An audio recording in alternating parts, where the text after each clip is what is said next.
Okay, so there we go. So I do have a hotel Wi-Fi, so I'm going to blame it on that. So as I was saying, we're going to introduce each of our members. We'll start with Colleen McDonald. She is our hub director. Ellie Fitzgerald, our project manager. Rita Flows, Union and Diversity Outreach. Dr. Jean Ann Hunt, IHE Outreach. Ellen Sullivan, Policy and Research. And Heather Sweet, our administrative assistant. I'd also like to thank those of our colleagues who offered to participate in our panel conversation. You will meet them a little later, but here is our list, and we're really excited about their presence because we're going to hear things from their vantage point as having participated in apprenticeship programs. So in case you haven't heard about us, we are the New York State Educator Workforce Development Hub. And we are an intermediary. We provide LEAs such as districts, BOCES, privates, or charters as employers, local union affiliates as co-sponsors, and partnering institutions of higher education as related instruction providers, the technical support and networking needed to design and implement registered apprenticeship programs. So here's our agenda. Hi, everyone. So as Steve was saying, we're going to just jump into the agenda here about what we're going to talk about today. So thanks, everyone, for coming. We're going to start with some introductions, as we just did, and some objectives. We're going to give you an overview of teacher reps. We have the panel conversation, which you just highlighted. Thank you again for the panel people for joining us today. We're going to talk a little bit about funding reps. We're going to review our return on investment calculator. We have a little activity there. Just generally what we can do for you and our technical assistance. And we'll have a little survey at the end about how the presentation went. Before we jump in, this is the second session of this webinar series for RSA. So we did have session 1, and we just wanted to kind of review some of the important learnings from that session. We definitely realized that across the board, a lot of districts were having universal problems. So there was a lot of common issues seen around the teacher shortage and around funding and all of those things across the board. There were also a lot of higher education partners, common education partners that you were all already working with, which is great and sets a good foundation for developing RAPs. And RAPs were aligning, and you were all discussing different ways of aligning with programs you already have going on, with grow your own programs, and different college pathways at your districts. And just in general, I think there was an agreed learning and more knowledge around what a registered apprenticeship for educators were and what they looked like. We left the session with some additional questions around, is there outreach to professionals in various fields that would like a career change to become teachers? So are there other people in your school community that want to be teachers that we could tap into? The money, how is this funded? How do we make it all work? How do we connect all of the dots and align the different partnerships to create these great programs and continue to make those connections? So we have a group activity here, and we just want to ask, what questions do you have about teacher apprenticeships? You can post your answers in the chat box, and I'm going to try to transcribe some of them onto our whiteboard here so we can see what people are saying. So if you just want to add in like any questions that you might have around educator apprenticeships, we'd love to see that. We did get one. Yep. Which I think is great. Let me add in here. Oh, okay. So how is the message about these opportunities being conveyed? Another one. Great. Thank you, Amy. What are the requirements or an individual to apply? Another good question. Okay, so these are objectives for session 2. We want to be able to describe the key elements, processes, and necessary partnerships of a teacher RAP. So that's a registered apprenticeship program. We want to be able to identify the funding sources to support a teacher RAP. And lastly, recognize the role IHEs and unions play in the development and implementation of RAP. So how do the partnerships work together to create a registered apprenticeship program? So why teacher reps? Teacher reps recruit, retrain, and provide really well-prepared, a robust teacher workforce. And that's, of course, really important as we look to fill these empty classrooms and develop teachers that can fill positions long-term. When you think about, probably everybody on this call went through a traditional student teaching model where we spent 7 weeks or 8 weeks in 2 different placements, possibly shorter. But basically, we had taken all our coursework and then we went out into our student teaching placement. It wasn't paid. We had a supervisor and we had a classroom teacher that we worked with. But the consistency across programs was very, very different. Quite a few years ago, back in 2016, 17, residencies, as part of actually the race to the top, residencies and clinically rich programs started emerging where teachers were spending, or teacher candidates were spending a full year in a placement. Often still they weren't paid. And so as in 2020 and 21, we started to look at the apprenticeship model and what that could bring. It was for teacher built on top of a residency model originally.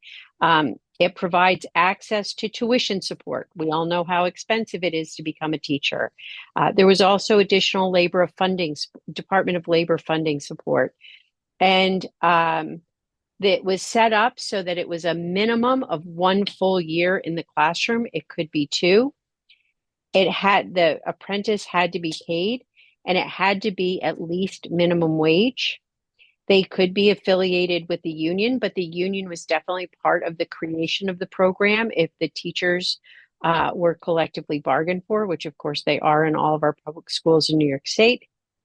Finally, the teacher who was working with the apprentice was compensated for the work that they did.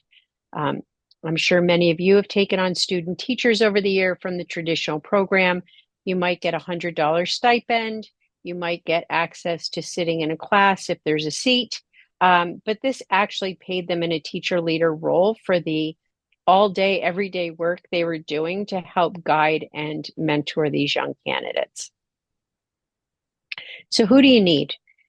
For a registered apprenticeship program, obviously you need the lead education agency, which is the district, the BOCES. It could be a charter school or a private school.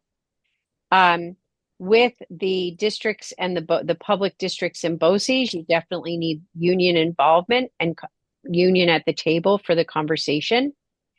The union, of course, engages the journey worker, and the apprentices will eventually be union members.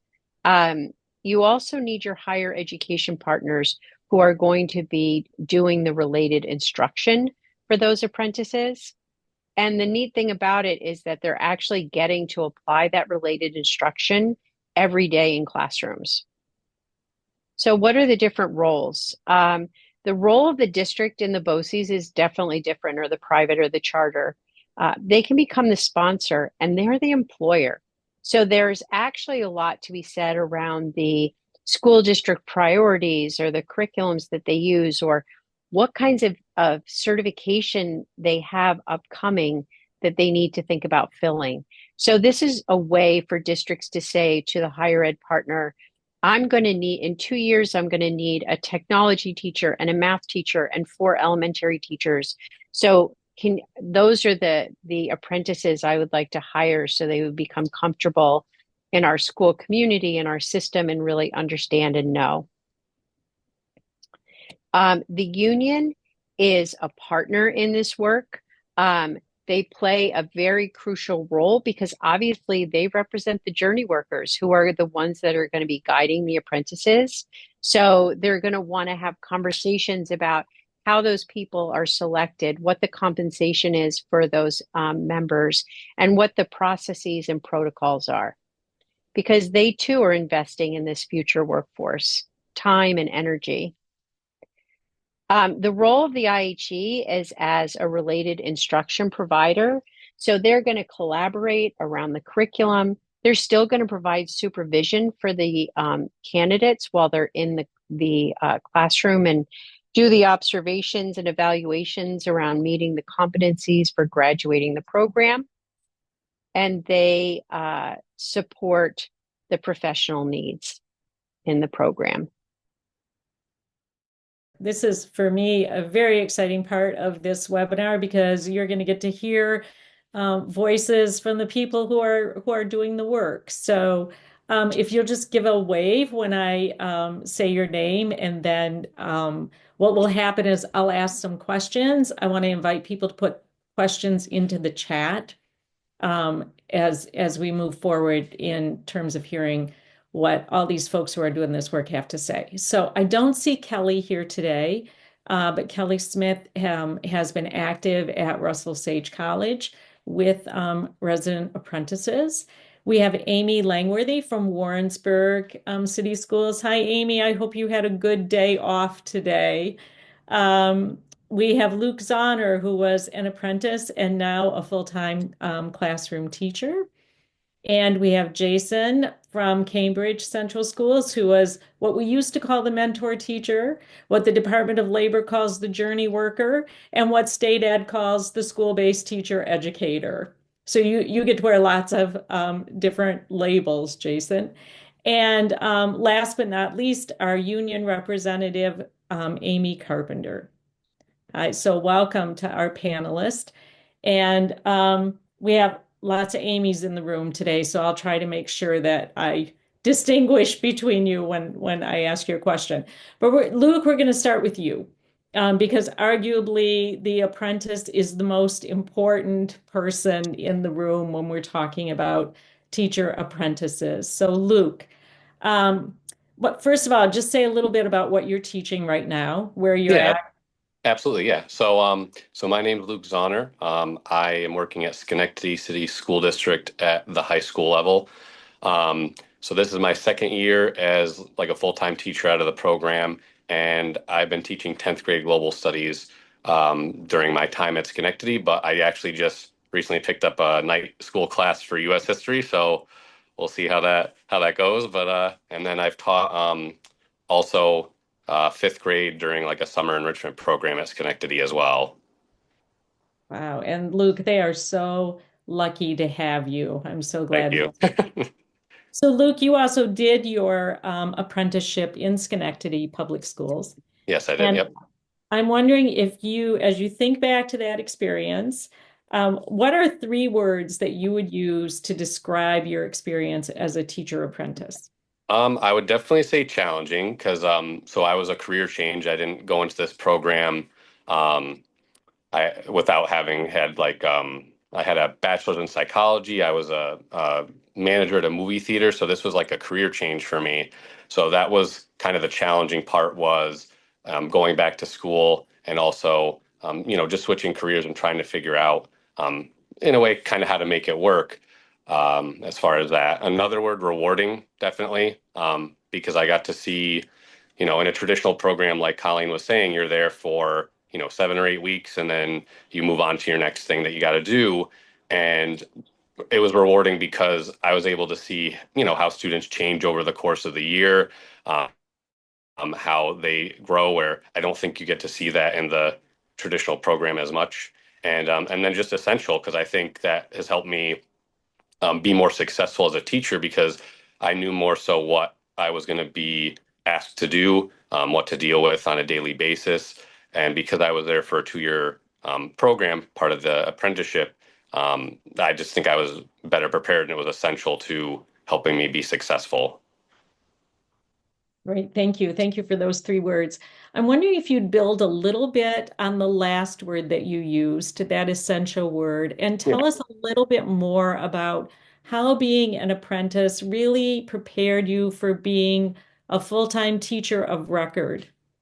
So, as far as that word goes, so essential, I would say one, it definitely helped that I'm hired in the school district where, I did my apprenticeship, right? So I got to see not only how the classroom worked in general, but I got to see how I fit into the different parts, like with administration, for example, or just how the school system works just in itself and how to develop skills and strategies and relationships with people that I'd be dealing with, hopefully over the course of my entire career. So I would say that was an essential piece. And then just, I think essential too because this helped me see if this was really kind of what I wanted to do. I went in I was pretty sure, but I think until you actually start, you know, going into the classroom and seeing how things are working, obviously the graduate work is very important, but I think sometimes when people get to the classroom part, they realize that maybe it's not what they had pictured or it's different than what they had expected. So I think that that was another essential piece is that I got to see and decide as I was doing this program, is this really something that I'm going to be committed to? And, obviously ended up being that because I'm now, in my, at least this year, fourth year in Schenectady, second year as a teacher. So I would say that was another reason why it was essential. I love that. I love that you just described yourself as the fourth year, right? Yeah. It's almost like a fourth year Yeah. teacher. Yeah, that's great. That's great. Thank you. As I move to the next person on the panel, please feel free to drop any questions into the chat that you might have for Luke, as you heard a little bit of his story. So, Jason, I'm going to move to you next, the wearer of many labels, because you're really in the position of mentoring an apprentice. And I'm curious as to what you see as some of the impacts that the apprentice had on your students while they were working in your room and on your own teaching practice as well. Yeah, so I'll answer the first question. This is my second time with I guess I used to call them residents. I guess they're apprentices now, but this is my second go around. And so for the first experience that I had with Adam, he built really strong relationships with our shared students. I think the first time that a student walked in looking for him when I was there and asked if Mr. Cabana was there, and I said no, he's not. And the look of disappointment on their face was kind of like eye-opening for me. Like, but in a really positive way that I knew they were connecting with him, and it gave students another person in my classroom to connect with. They were, by the end of our time together, they were just as comfortable asking him questions about content and stylistic things as they were asking me. So it was for them, I think it was very enriching. It was great to have another who they saw as a seasoned teacher by the end of his second year there. I mean, they didn't look at him as a college student, so that was great. For me, in both experiences, it's I just moved to middle school for the first time in my career. This is my 22nd year, and 2 years ago I moved to middle school. So I kind of was building the airplane mid-flight a little bit there, and now with a resident in or a apprentice in my classroom, it's really allowed me the opportunity to think about every decision I make, and she's really good about asking, so why are we doing this, or why do you want to have to do that, in a very inquisitive way, and it really forces me to be reflective on all of the decisions that I make as a teacher, which I find very enriching. I really enjoy that, and I just love the professional discussions we have on a daily basis.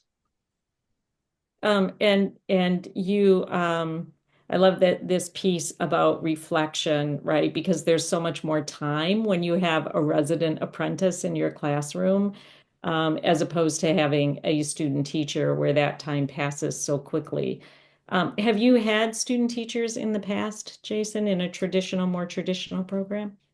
I have had one, yeah. So I've been really blessed. I've had one traditional model who was a former student of mine, and then she was a student teacher in my classroom, and now she's a colleague of mine, and she's one of the greatest teachers that I know. She's phenomenal. So that was a blessing. And then my first apprenticeship with Adam. He was a year younger than me, had been in the education system for a long time as like a teacher's aide, and then just decided like, why don't I, get my degree and become a teacher? And so the relationship I had with him at being, my age, was really, really, I think, enriching for both of us, bouncing ideas off each other. And he was much more ready to just kind of take over early. My apprentice now, Olivia, is phenomenal. She's going to be an amazing teacher, but she's, we're kind of working at her pace, and she's very comfortable with the students. I think just last week was the first time we got a shared email addressed to us from a student that was out sick, and she addressed, both of us. And so that was a big moment for her to see, like, that they're accepting her as one of their teachers. She's not just a student teacher in the classroom. So it's moved beyond that. What a wonderful milestone to pay attention to. Thank you, Jason. And Jason, I apologize. I didn't give you an opportunity to say where you're teaching and what subject area you're teaching. Yeah, sorry. I'm in Cambridge Central School, and I teach 8th grade English and a section of AP Juniors in language and composition. Thank you. Thanks for backing up for me. Okay, again, I see questions that are coming into the chat, which is great. If you have a question for Jason, we're going to come back to those questions after we get through all of the panelists.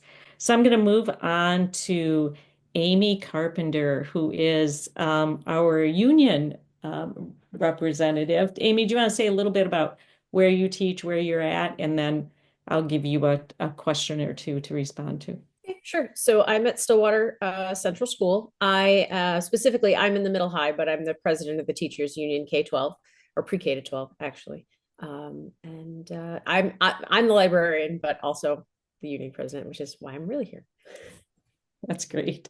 So Amy, why did your association decide to support registered apprenticeship programs? So the decision was actually made before I became president, but definitely I was a huge supporter of continuing it. I think that it was initially just because we saw the teacher shortage coming, and my district actually is really good about supporting different ways of creating teacher leaders. So we have, a very generous national board program. We have always supported many student teachers, and we still do in addition. But I think that we were looking for innovative ways to kind of help the process along. And I think Colleen worked with our then superintendent, who is also since gone, and our then board president. They both got to retire, but we've been happy to carry on the program. And I think for a small district like Cambridge, we've had quite a few folks come through. Yeah. Oh, thanks for noting that the program has gone on, even though you've had changes, because I think, yeah, and it speaks to the stability and sustainability of a program when the program outlasts the people that started or were there when it started. I think that speaks to a lot of strengths in the program. So you mentioned a little bit about offering your members leadership possibilities.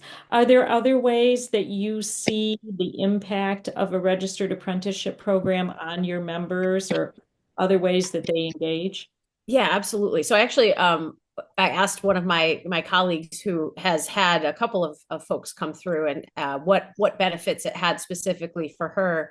And she said that it really helped keep her engaged she's an English teacher, so in new literature and pedagogy and mental health initiatives. And she said it helped her. She actually also, to some extent helped her residents with their coursework. And she said it helped her continue her education as well, which she felt, was really important. And I would echo what Jason said about this, just making people be super reflective. If you've ever had any kind of student teacher in, just the idea that you are explaining what you do, the whole time they're there. Why did we make this choice? Why did you not make what happened here? How could we have done it differently, better, different, and doing that all day, every day for a year, 2 years is, really causes you to dig deep and reflect. And I think that that's been beneficial. We've had, quite a few teachers take part. So. Amy, I would echo that. I know Kelly's not here to talk about the higher ed end, but Steve and I both have some experience in higher ed working with resident apprentices. And I would echo that reflection piece, right? That also happens in higher ed, thinking about how do our courses match what we're asking apprentices to do in the classroom. That reflective piece is really powerful. Yeah. So again, in the chat, if you have any questions for Amy, feel free to put them there. And now we're going to move to the other Amy. So Amy Langworthy, if you would just say a little bit about your current role, and then I'll give you the $1 million question. Currently, I'm the superintendent of schools for the Warrensburg Central School District. Prior to that, I was the elementary principal for 15 years and started working with the apprenticeship program as the elementary principal, and we've carried it on. We've had a few different residents or apprentice programs that our teachers have done both at the elementary and the junior, senior high level over the last few years. So started initially having conversations with Colleen and Steve about the program. I have always thought that a traditional student teaching program was not nearly long enough to really give teaching candidates a good look at what teaching throughout an entire, obviously, school year is like. So I thought the model sounded like a great idea. And also the fact that there was some financial benefit for the candidates that were doing this. So I thought it had a lot of, plus their coursework being, taken care of as well was a big benefit. And looking at teacher recruitment, teacher needs in our own district, we kind of took this on a few years ago, and we've worked with it being funded through BOCES, through the Department of Labor. And so we have a couple different perspectives as far as that goes. But, within our district, I really feel strongly about giving new teachers as much support as we can. We've even expanded our mentor program in our district for a 2-year process, so that all beginning teachers have a 2-year mentorship as well, just to provide as much support so that sustainability and keeping them in the field and wanting to stay in teaching, I think, is important to give that level of support. So I think a 2-year program such as this gives them a real good perspective on what they're kind of in for, when they sign up and take their first job. So Luke, were you completing the college coursework at the same time you were working in a classroom? Yeah, so the entire time I was in the program, I was completing coursework while I was in the apprenticeship. I would say that I think some people had taken some summer courses like right before we started, and I'm assuming that's still an option. But you can use, some of the winter or summer sessions. I think Colleen answered that as well. But yeah, so you are taking classes while you're in the apprenticeship program. It's kind of just spaced out more than the traditional route. Yeah, and I noticed in the chat, Colleen was answering some of those questions as well. There really is a variety of ways in which higher eds go after that, but what they all seem to have in common, and Luke, I know sometimes this worked well and sometimes it didn't work well, but there is an effort to minimize the number of credits that a student has to take in any given semester. Well, if you think of something, don't hesitate to put it in the chat. Colleen, thank you for responding to the questions in the chat. And also for the animated hand clapping. Those of you who might want to mess around with your reaction buttons can also do that for our panelist. But I'm going to turn it back over to Colleen and the rest of the team. Thank you. So Amy brought up a lot of really cool things, and she talked about funding. So yes, we're going to get into funding next. And I wanted to just say that teacher apprenticeships can fall under a BOCES COSER. So yes, they are COSERable. an educator residency program, there is now a COSER, a statewide COSER that recognizes that. The BOCES has to put in their own version to recognize the program as it's going to play out and the costs in their districts. But it is under a BOCES COSER, which means that the majority of school districts in the state are component school districts. They have a reimbursement aid that is set based on their need. It ranges anywhere from 36 cents back on the dollar to, I think, 90 cents back on the dollar, maybe 95, but I think it's 90. 90. And the point is that it's almost like a rebate program. So all of the costs for Classroom Academy fall under reimbursable costs. So if the program costs $33,000 per apprentice, Cambridge Central School gets 67 cents back on every dollar they spend in that program. So it becomes super doable and sustainable. And districts find that if they reinvest that BOCES aid the following year, that now they're paying pennies on the dollar to have that extra educator in the classroom who is learning. So some of the apprenticeship funding, in addition to COSERs, we're going to do an activity about how you can figure that out. But some of the other things besides the BOCES COSER are that our hub currently has incentive funding for employers. And this is for any of the apprenticeship pathways, whether it be a teacher assistant, or a school administrator, because there are now 3 titles. The employer can receive $1,200 per registered apprentice. And that money cannot go to the apprentice. It has to cover costs for getting the program up and running. So whether it's recruitment or advertising or job fairs or administrative costs to fill out the paperwork, whatever, that's what that money goes for. We also were able to secure as a hub some philanthropic support for the teacher title. And so any registered teacher apprentice in a new program, so this doesn't apply to Classroom Academy, but in a new program, is eligible to get $6,250 per apprentice. And because that's philanthropic, it can go towards any cost that the district chooses to put it towards, but it is one-time funding. And then, as someone mentioned, tuition assistance. So any candidate who attends a SUNY program is automatically eligible for $6,000 of tuition assistance.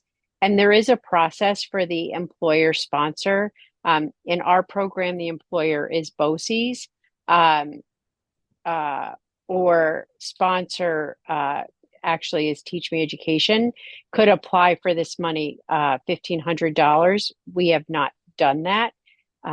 It's kind of funny because this money, like a state grant, would apply against the COSERable fund. So sometimes it doesn't make sense to apply grant funding towards something that gets a COSER aid unless you get very little COSER aid, because you actually end up reducing the amount of the reimbursement at a higher rate than the money that's coming in.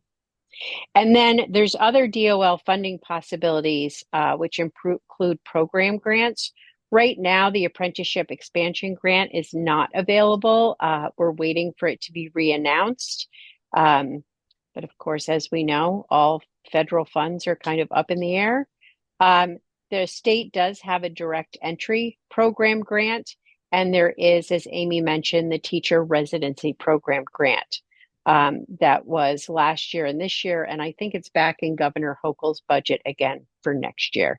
And so that's a state level grant. So there is funding and money available to help get these programs up and running. Ellie, I'll turn it back to you or Steve to run this activity. So we are going to show you the ROI calculator.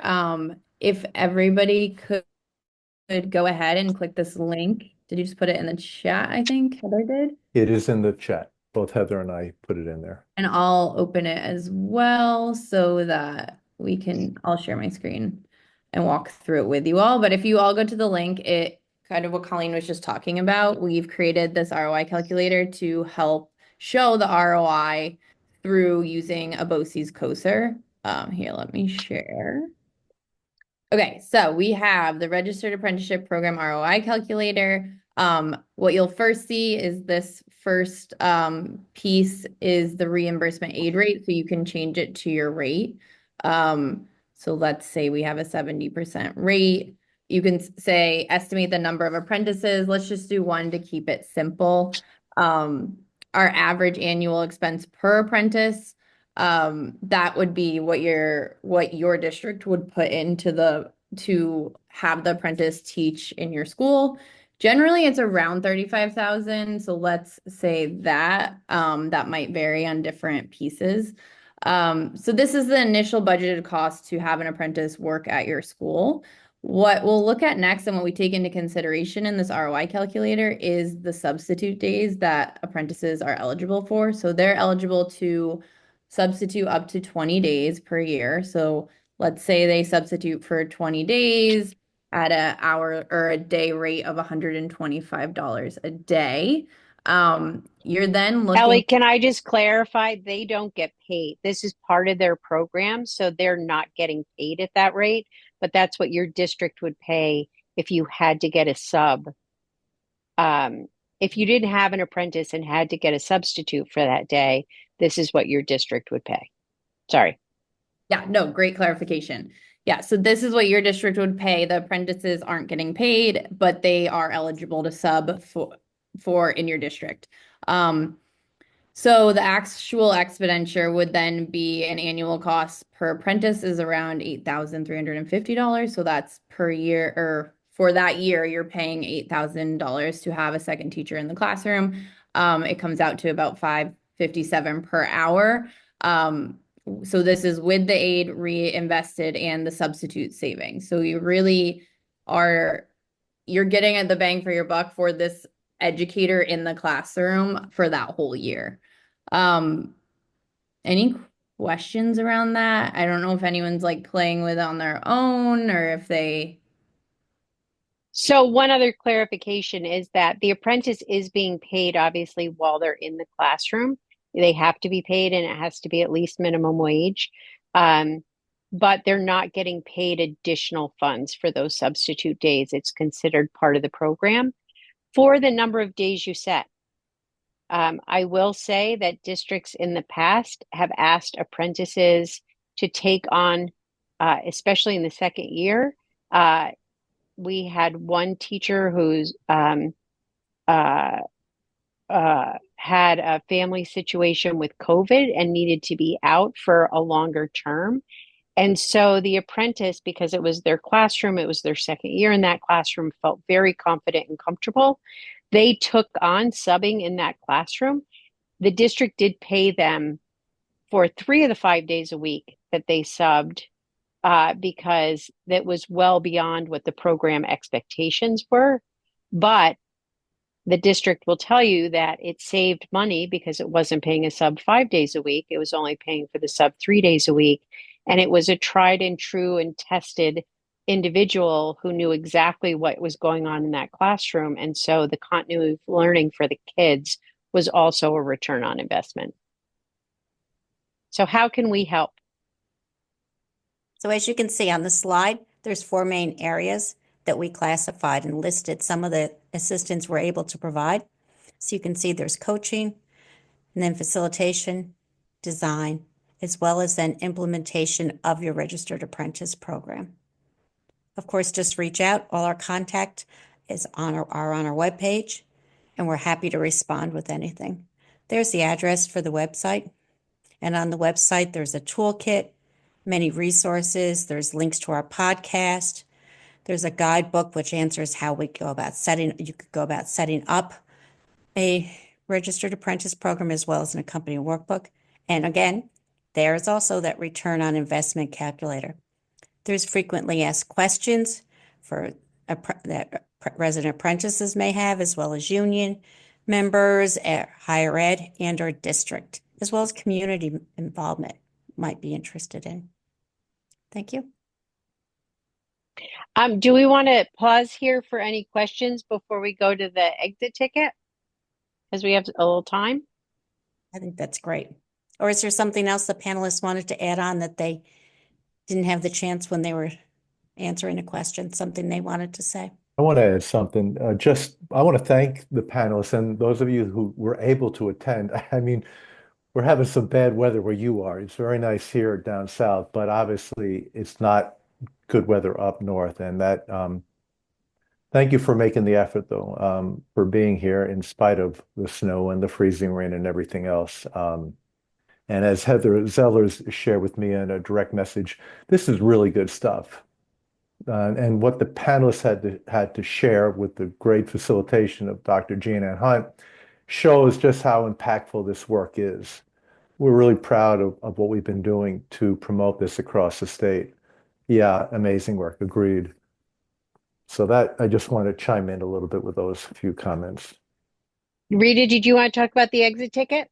Sure, I can do that. So you can see that there's a hyperdoc that's coming in the chat box. The question will be there for the evaluation form. If you could just click on it. What we're mostly wondering is if you could put in there, what's the most important thing you gained?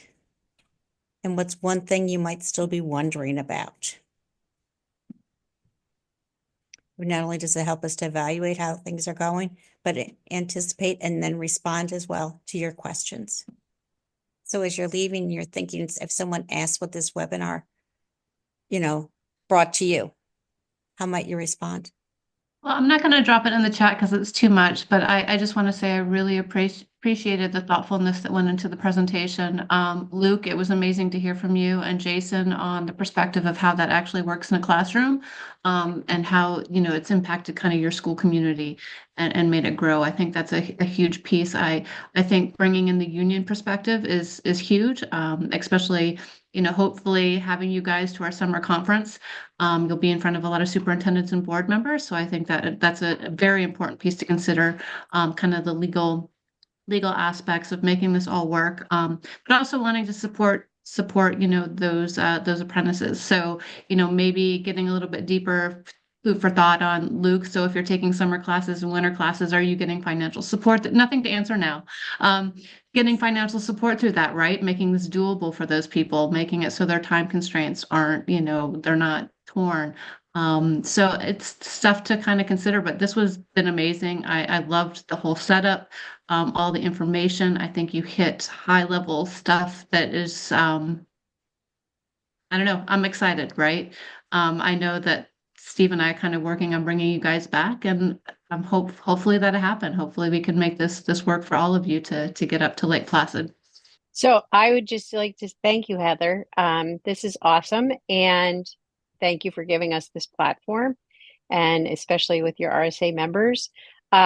Amy, I would love to, I think we'd love to connect with you about CTE, which of course is a very unique aspect of teaching. Our title does cover CTE teachers.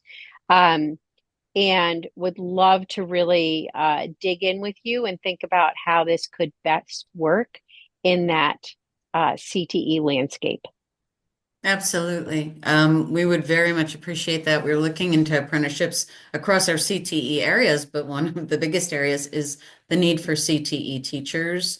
And we have certainly heard from a number of our practitioners out in the field that they may have teachers' aides who've been in the CTE classroom for a very long period of time who would make a great teacher. What's the pathway? So we could help you develop that. So yeah. Thank you again, panelists, for giving us your time today. It was really invaluable, really. Yeah, thank you. Thank you for inviting me. Thank you, panelists. Thank Luke, you. great to see you. Thank you.